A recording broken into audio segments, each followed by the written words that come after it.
This video is sponsored by CuriosityStream. Hey, welcome to 12 Tone. A while back, I did an experiment where I challenged myself to take a random scale that no one had ever used before and analyze it to see what it was like. The results were interesting, and I had a lot of fun doing it, so I figured it'd be cool to try again and see what we find with another random scale challenge. Let's do this. Or first, let's review the rules. To make sure the scale is actually not already in use, I'm going to be relying on one of my favorite websites, Ian Ring's A Study of Scales, where Ring has compiled every possible arrangement of the 12 standard notes along with some interesting facts and, most importantly, their name, if they have one. So what I'm doing is picking a root, grabbing 6 other notes completely at random, then putting it all together into a 7-note scale and checking it on Ring's site. If the scale already has a name there, I'll throw it out and make a new one. Once I find one without a name, I can get to analyzing, which brings me to the scale we'll be working with today.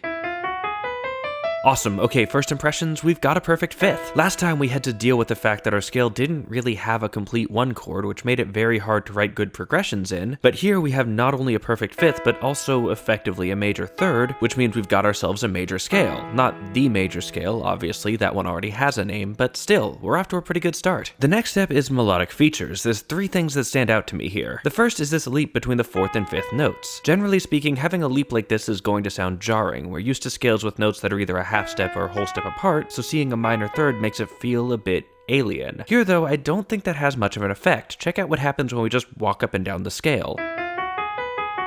The leap is barely noticeable and it feels perfectly natural, at least to my ear. So why? Well, I think this has to do with where that leap is positioned. It's technically between the 4th and the 5th, but the 4th note is actually a major third above the root, so we're really just leaping from 3 to 5, which is a feature of one of the most famously pleasant scales in all of Western music, the major pentatonic. This is where we take the major scale and cut out all the dissonant notes, leaving us with just a nice, calm, relaxing melody that couldn't sound harsh if it tried, and if we look at the bottom part of our new scale, we see that it looks quite a lot like the major pentatonic. We've got a major second, a major third, and a perfect fifth, and that association helps smooth over the impact of this rogue leap. It's not exactly like the major pentatonic though, because of this note here. It sits between our root and our major second, and it means the scale has 2 half steps in a row, which is pretty unusual. Well, unusual in the music we're used to. It's pretty common in these sorts of random scales. Again though, what matters is how it's positioned, and doing it right at the beginning adds, I think, a sense of weight to the scale, like it takes time to get started. If we want to walk from our root to our third, for instance, we have to pass through 2 other notes in order to get there, and if we're trying to walk back down to the root, this note interrupts that. It's like a roadblock, complicating the melodic path in the bottom of the scale. The last thing I want to look at though is in the top half of the scale, or rather, it is the top half. We were talking about how the bottom part looked a lot like a major scale, but if we ignore that and just look from the 5th up, it's natural minor. It's exactly the same. If you've seen our video on tetrachords, you know that traditionally theorists would often break up scales into top and bottom parts, and here we see why. The emotional landscape of the bottom is completely contradicted by the top, giving the scale a sort of internal tension where one part tells a different story from the other. It's hard to read, which makes it interesting to write with. Moving on, let's talk harmony. Like I said in the beginning, the scale manages to give us a proper 1 chord, which is fantastic. We can also find a pair of minor chords. There's 5 minor, which means we can use that classic 1 major 5 minor vamp that you see so often in blues rock stuff like Hey Bulldog, and flat 2 minor, which gives us access to a more advanced technique called a slide. This is where you move back and forth between a major and a minor chord that share the same third. In this case, we have E major and F minor, both of which contain this A flat. Or, okay, technically E major contains G sharp, but those are 2 different names for the same thing, so whatever. Point is, the slide is a fairly distant dramatic motion, and I think it's a fairly signature sound for this scale, so if I was trying to write a chord progression, I'd probably lean pretty heavily on it. The rest of the chords aren't quite as interesting, but if we look closely, we can build a fully diminished 7th chord. It's a little awkward though. The cool thing about a diminished 7th is its ability to resolve to any chord whose root is a half step above any note in the diminished 7th, but in this case we've only got a couple consonant chords in the scale, and none of them are really in a great position to be resolved to. We can do what's called a common tone resolution, where the diminished 7th resolves to a chord whose root is actually a part of it, but those work better when the target chord is major, and that's not an option here either. All in all, I think this diminished 7th is a bit wasted here, but maybe that's just my lack of imagination. If you can find something cool to do with it, I'd love to hear it. Let's move on to scale function though, because this is a good one. We said before that our 1 chord is major, but the scale has a minor 7th, which means the entire 1 chord is actually dominant, making this what's called a dominant scale, which interestingly the scale in the last video was too.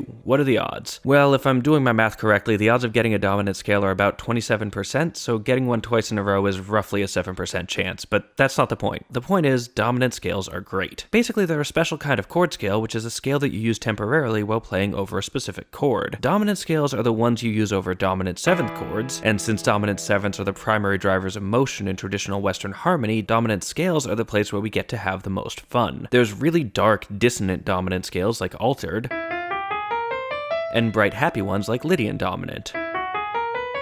Personally, I think our new scale sits somewhere in the middle. It's got some consonant parts like the major second and the perfect fifth, and some dissonant ones like the minor second and minor sixth, which makes it a good compromise if you don't want to push too hard in either direction. The last thing we need to do before we give this scale a name is take it for a test drive. I don't often include compositions in these videos because you can just look those up, but since as far as I know no one's ever used this scale, I figured I'd write a short piece just to see what it could do.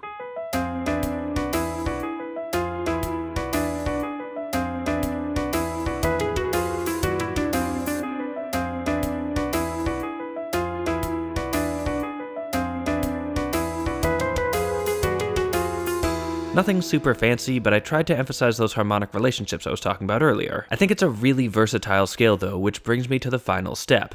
Naming it. I mean, it's not unused anymore, so we're gonna have to call it something. Last time I went with the elephant scale after my favorite animal, so this time I'll continue the theme and call this one the gummy bear scale. It feels like it fits. Before we go though, last time I did this, I asked y'all to send me your own compositions, and you did not disappoint. I got over 30 pieces, which I collected over on Twitter, and every single one was amazing. So this time I'm gonna do the same thing. I'll make a master thread on my Twitter, at 12tone videos, and if you send me a composition with this scale in a shareable format, I'll add it. Simple as that. I can't wait to hear what you come up with.